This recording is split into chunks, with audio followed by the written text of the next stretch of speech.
ಇಂದಿನ ಮಕ್ಕಳೇ ನಾಳಿನ ಪ್ರಜೆಗಳು. ಹೌದು ದೀಕ್ಷಾ, ನಮ್ಮಲ್ಲಿ ಸರಿಯಾದ ಒಳ್ಳೆಯ ನಾಯಕತ್ವದ ಕೊರತೆ ಇದೆ. ಹೌದು, ಇದನ್ನು ಸರಿಪಡಿಸಲು ನಮ್ಮಂತಹ ಯುವಜನರಿಂದ ಮಾತ್ರ ಸಾಧ್ಯ. ಹೌದು, ದ.ರಾ ಬೇಂದ್ರೆಯವರು ರಚಿಸಿದ ಸಾಯೋ ಆಟ ನಾಟಕದ ಮೂಲಕ ನಮ್ಮಲ್ಲಿ ಮಲಗಿರುವ ನಮ್ಮ ಆತ್ಮಜ್ಞಾನವನ್ನು ಬೆಳಗಿಸಲಿದ್ದಾರೆ ನಮ್ಮ ಸ್ನೇಹಿತರು. ಬನ್ನಿ ಸಾಯೋ ಆಟವನ್ನು ನೋಡೋಣ. ಸಾಯೋ ಆಟ ಜ್ಞಾನಪೀಠ ಪ್ರಶಸ್ತಿ ಪುರಸ್ಕೃತ ದ.ರಾ ಬೇಂದ್ರೆಯವರು ರಚಿಸಿದ ಸಾಯೋ ಆಟ ನಾಟಕದ ದೃಶ್ಯ. ಇಂದಿನ ಸಾಮಾಜಿಕ ನ್ಯಾಯವನ್ನು ಪ್ರತಿನಿಧಿಸುವ ಒಂದು ಏಕಾಂಕ ನಾಟಕ. ಅಧಿಕಾರಸ್ಥರ ಬೇಜವಾಬ್ದಾರಿ, ಸುಳ್ಳಿನ ವಿಜೃಂಭಣೆ, ಸಮಯಕ್ಕೊಂದು ಸುಳ್ಳು ಹೇಳಿ ಪರಿಸ್ಥಿತಿ ನಿಭಾಯಿಸುವುದೇ ನಾಟಕದ ವಸ್ತು. ಇದೀಗ ನೋಡಿ ಕಿರುಪ್ರಹಸನ ಸಾಯೋ ಆಟ.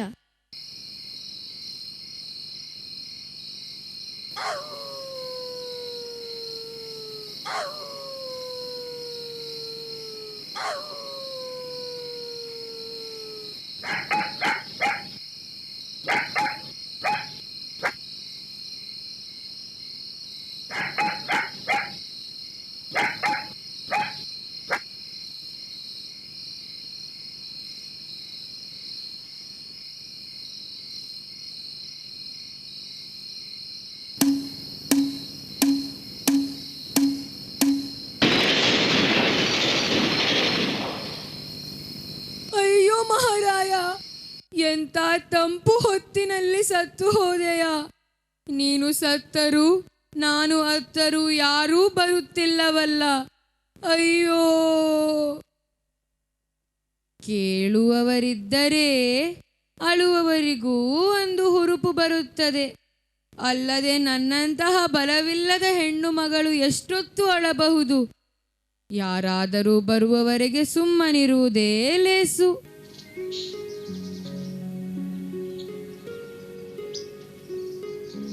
ಇದೇನು ಶಬ್ದ, ಅಯ್ಯೋ, ಗಲಾಟೆ?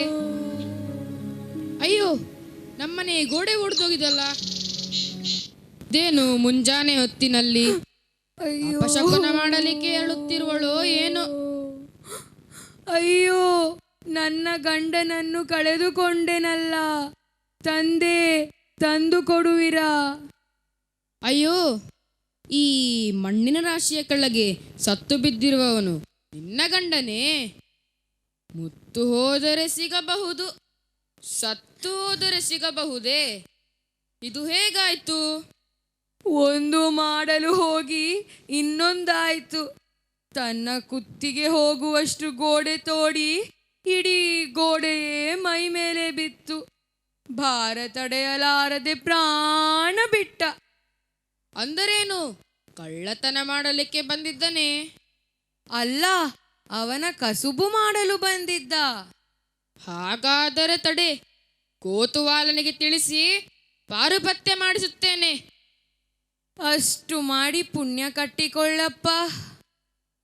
ಅಯ್ಯೋ, ಕಾರ್ಯದಲ್ಲಿ ದೇಹ ಬಿಟ್ಟ ನೀನೇ ಧನ್ಯ. ನನ್ನನ್ನು ಬಿಡಿ, ನಾನೇನು ಮಾಡಿಲ್ಲ, ನನ್ನನ್ನು ಬಿಡಿ. ನೋಡಿದ್ದೀರಾ ನ್ಯಾಯ? ಮಾಡಿದವನ ಪಾಪ ಆಡಿದವರ ಬಾಯಲ್ಲಿ ಎನ್ನುವರಲ್ಲ, ಹಾಗಾಯ್ತು. ಹೇಳ ಹೋದರೆ ನನ್ನನ್ನೇ ಕಟ್ಟು ಬಿಟ್ಟಿರುವಿರಿ. ಇಲ್ಲಿ ನೋಡಿ, ನಾವು ಬರುವುದರೊಳಗೆ ಈ ಹೆಣ್ಣು ಮಗಳು ಓಡಿ ಹೋಗಿದ್ದರೆ ಆಮೇಲೆ ನಾವು ಯಾರನ್ನು ಕಟ್ಟಿ ಹಾಕಬೇಕು? ಯಾರವ್ವ ನೀನು? ಇದೋ ಇಲ್ಲಿ ನನ್ನ ಗಂಡನು ಸತ್ತಿರುವನು. ಅವನ ಅನಾಥ ಹೆಂಡತಿ ನಾನು. ನನಗೆ ಅನ್ಯಾಯವಾಗಿದೆ. ಆತ ಹೇಗೆ ಸತ್ತ? ನಿನಗೇನು ಅನ್ಯಾಯವಾಯಿತು? ದುಡ್ಡುಳ್ಳವರು ಯಾವುದಕ್ಕೆ ಕಳುವೆನ್ನುತ್ತಾರೋ ಅದನ್ನು ಮಾಡಿ ಹೊಟ್ಟೆ ಹೊರೆಯುವಾಗ ಆ ಹಾಳು ಗೋಡೆ ಮೈ ಮೇಲೆ ಬಿತ್ತು. ಗಂಡನಂತೂ ಕೈ ಬಿಟ್ಟು ಹೋದ. ಆ ಮನೆಯ ಯಜಮಾನ ನನ್ನನ್ನು ಮದುವೆ ಮಾಡಿಕೊಳ್ಳಬೇಕು, ಇಲ್ಲದಿದ್ದರೆ ಅವನ ಪ್ರಾಣ ತೆಗೆಯಬೇಕು. ಆಹಾ, ವಿಚಾರಣೀಯವಾದ ಮಾತು. ಓ, ಮಹಾರಾಜರು ದಿವಾನರು ಇತ್ತಲೇ ಬರುತ್ತಿದ್ದಾರೆ. ವಂದನೆಗಳು ಪ್ರಭುಗಳೇ. ಏನು ಸಮಸ್ಯೆ?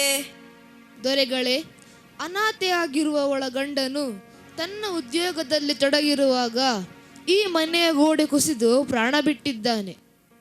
ಈಕೆಯ ಅರಿಕೆ ಏನೆಂದರೆ ಈ ಮನೆಯಲ್ಲಿ ತನಗೆ ಇನ್ನೊಬ್ಬ ಪ್ರಾಣಪತಿಯಾದರೂ ದೊರೆಯಬೇಕು, ಇಲ್ಲದಿದ್ದರೆ ಈ ಮನೆ ಯಜಮಾನನ ಪ್ರಾಣವಾದರೂ ತೆಗೆಯಬೇಕು.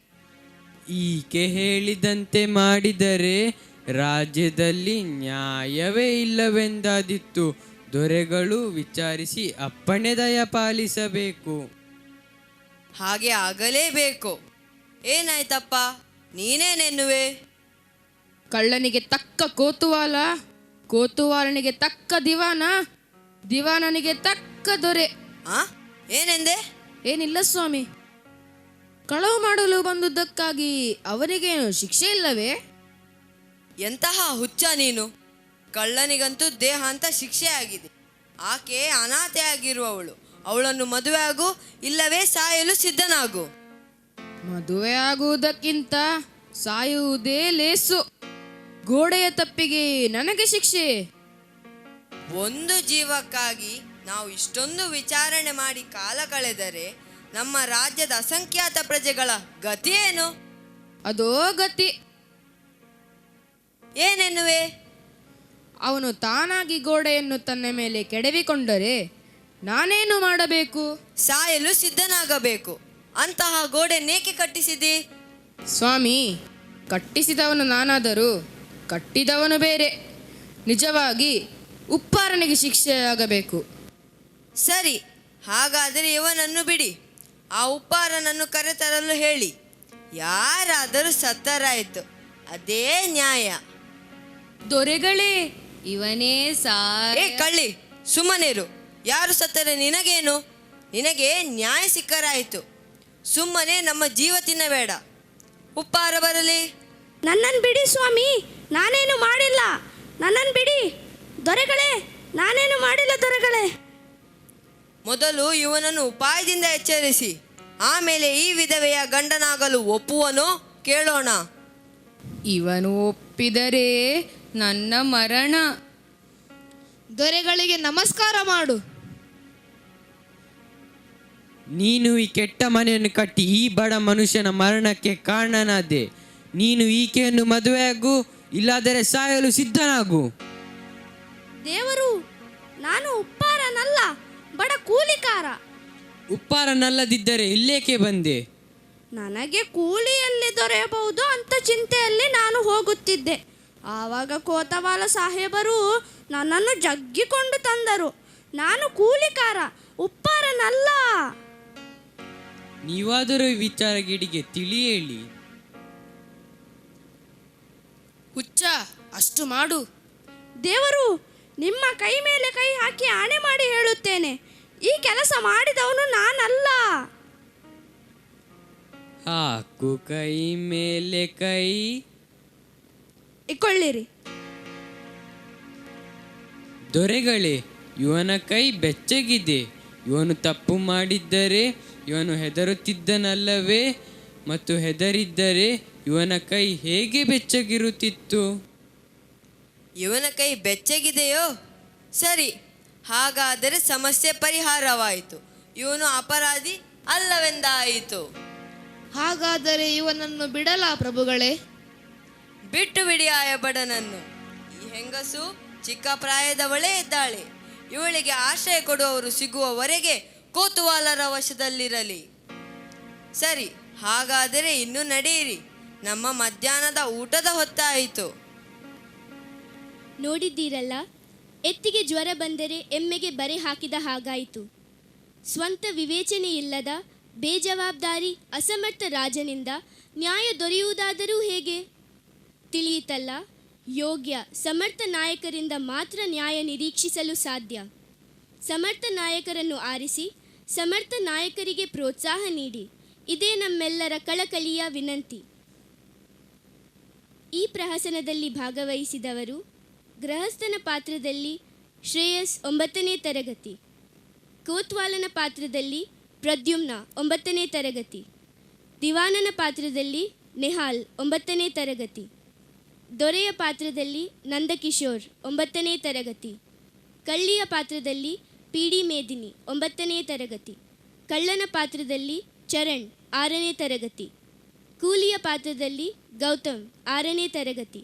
ರಾಜಭಟ್ಟರು ಪ್ರಥಮ್ ಹಾಗೂ ಸಾಲಿಫ್ 6ನೇ ತರಗತಿ. ವಂದನೆಗಳು.